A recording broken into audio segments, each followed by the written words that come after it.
కమల్ హాసన్ గారి సినిమా మరో చరిత్ర దీపక్ మహల్లో చూశాను ఇక్కడ. ఆ చూడడమే ఒక అదృష్టం. అలాంటి నుంచి ఆయనతో కలిసి యాక్ట్ చేయడం అనేది నా పూర్వజన్మ సుకృతంగా భావిస్తున్నాను. Anybody for that matter, any artist మొత్తం భారతదేశంలో కాదు, యావత్ భూప్రపంచంలో లోకనాయకుడు అంటే కమల్ హాసన్. That's all. అంటే ఒక క్యారెక్టర్ కోసం ఆయన తీసుకునే శ్రద్ధ, commitment. So he transforms into a character. That is the greatness of Kamal Haasan. చరిత్ర మనకి బంగారు పుటలు చరిత్ర రాయాల్సి వస్తే కమల్ హాసన్ కోసం ఒక పేజీ కాదు, ఒక పేరా కాదు, ఒక బుక్ రాయాల్సి వస్తుంది.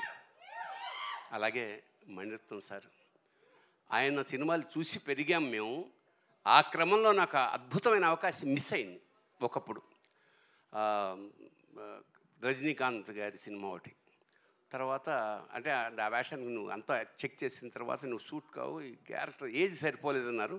తర్వాత after a very long 30 years నాకు పొన్నియిన్ సెల్వన్లో స్క్రిప్ట్ రాసే అవకాశం వచ్చింది తెలుగుకి. So that was a very great opportunity. అప్పుడు నేను అడిగా మాట మణి గారిని, సార్ ఎప్పుడో సినిమా మిస్ అయిపోయింది సార్, ఒక్క షార్ట్ వేషం ఏమన్నా ఉంటే ఇస్తారా అంటే నవ్వాడు. అంటే ఇవ్వనని అర్థం. తర్వాత ఫోన్ వచ్చింది, చాలా పెద్ద వేషం, చాలా మంచి వేషం, వీళ్ళందరితో కలిసి చేసే అదృష్టం. మా నాజర్ గారు is one of my best friend in the industry. అలాగే త్రిష గారు ఫస్ట్ సినిమాలో నేను ఫాదర్ వేషం వేసాను త్రిష గారికి.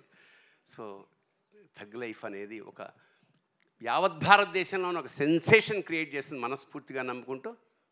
Thank you so much. Thank you so much Bharani గారు. Thank you.